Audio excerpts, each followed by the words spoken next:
Hey, y'all, picture this: a teenage girl, barely 16, sitting in first class, clutching a gorgeous hand-stitched cap her mom gave her for graduation, only to have it ripped from her head, blood drip pinned from her fingers, all because a flight attendant decided she didn't belong. That's where this story starts, and trust me, it's a wild ride. I'm talking about Maya Thompson, a straight-A kid from Atlanta, bound for Howard University, whose life got turned upside down on a flight that was supposed to be a victory lap. So, Maya's mom, Lena Carter, is the big boss CEO of Sky Vista Airlines, the first black woman to run a major carrier, a trailblazer who clawed her way up from serving drinks at 30,000 feet to calling the shots in the boardroom. She'd faced every kind of prejudice you can imagine, and she raised Maya to be just as tough, to walk tall no matter who stared. That graduation morning, Lena handed Maya this stunning cap, custom-made in Milan, with Maya's initials woven in gold thread, a symbol of everything they'd fought for. "You're gonna fly higher than me, baby girl," Lena told her, eyes shiny with pride. But then, a phone call, some emergency board meeting in Chicago, yanked Lena away from Maya's big day. She booked Maya on Sky Vista Flight 419, first class, to join her later that night. "Hold your head high," Lena said. "Some folks might not think you belong up there, but you do." Maya, all dressed up in a sleek emerald dress, that cap perched perfectly on her head, stepped onto the plane feeling like she was on top of the world. But the second she settled into her plush seat, she caught the side eyes the businessman across the aisle, some hotshot named Victor Grayson, shifting in his suit like her presence was a personal offense. Then there's the lead flight attendant, Carla Hayes, with a smile so fake it could have been plastic. "Wrong cabin, sweetheart," Carla says, voice all syrupy, holding out her hand for Maya's boarding pass. Maya hands it over, calm as can be. "I'm in the right seat, thanks." Carla's eyebrows shoot up when she sees the name Lena Carter's daughter, but instead of backing off, she doubles down. "Whose benefits you flying under?" she snaps, like Maya couldn't possibly afford first class. "My mom's," Maya says, cool as ice. "Lena Carter."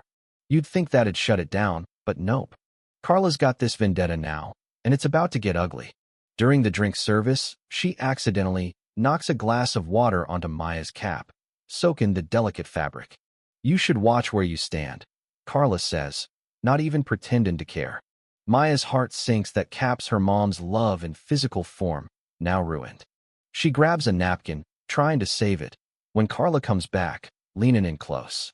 "Hats like that don't belong in first class," she hisses. "Too urban." The word lands like a slap. Maya glances around two older guys in baseball caps, not a word said to them. She calls Carla out, voice steady. "I don't see you skin them to take theirs off." Victor, the suit, chimes in, loud enough for the whole cabin. "Some people don't know how to act in first class." Things spiral fast. Carla demands Maya remove the cap. Maya refuses, and before anyone can blink, Carla snatches it off her head, ripping it in half. The pin catches Maya's hair, slices her hand, blood drip pin onto her dress. The cabin goes dead quiet. Maya's holding back tears, clutching the torn pieces, when an older lady, Evelyn, pipes up. "I got that on video, young lady, and that was no accident." An air marshal, Jamal, stands, flashing his badge. "That's assault, ma'am. Step back." But Carla's not done. She spins a story, claiming Maya swung at her. And next thing you know, the captain's voice crackles over the intercom. "We're diverted to Nashville due to a passenger disturbance." In Nashville, airport security storms aboard, and Carla points at Maya like she's a criminal. "She attacked me," she lies, smooth as silk. They cuff Maya, a 16-year-old kid, and march her off, ignorant Evelyn's video and Jamal's protests. In a cold, windowless room, they process her as an adult, talking federal charges, 20 years in prison. Maya's terrified, alone, her phone confiscated, no way to reach Lena. She scribbles a note.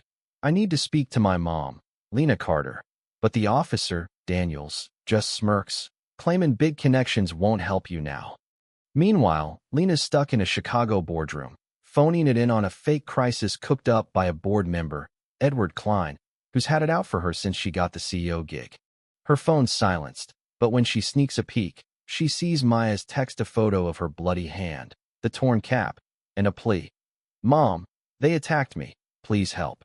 Lena's out the door, chair hitting the floor, yelling, "Meeting's over." She calls the airline ops center. "Hold that plane in Nashville, or heads will roll." On the company jet to Nashville, she digs into the flight manifest, finds Carla's name, and a news alert pops up: CEO's daughter in flight scandal.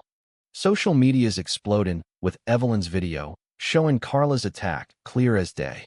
Lena storms onto Flight 419, Maya at her side, looking like a warrior despite the bandage on her hand. The cabin freezes. Victor's suddenly real interested in his in-flight magazine. Carla drops a stack of napkins, face pale as a ghost. Lena's voice cuts through. "One of my crew assaulted my daughter, then lied to have her arrested. This ends now." She turns to Victor. "You and Carla seem cozy. Care to explain?"